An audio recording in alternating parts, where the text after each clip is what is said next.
selanjutnya teman-teman, kita akan mengenal nama-nama barang-barang pribadi yang biasa kita bawa pada saat kita akan pergi ke sekolah. Di antaranya ada rautan. Rautan dalam bahasa Sunda disebutna uril.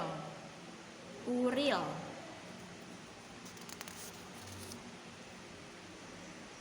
Pensil dalam bahasa Sunda dibacanya patlot.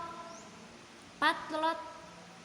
Patlot abi warna hejo, koneng, berem, hideung sareng biru. Ada penghapus. Nah, dalam bahasa Sunda biasa kita sebut panghapus atanapi pamupus. Panghapus atanapi pamupus.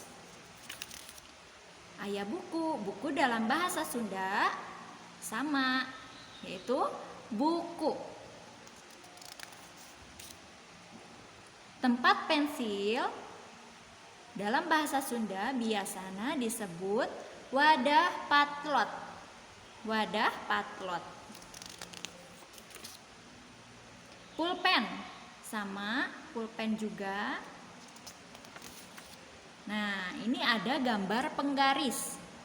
Penggaris dalam bahasa Sunda disebut jidar. Jidar. Tas biasa dalam bahasa Sunda disebut kantong. Kantong. Nah,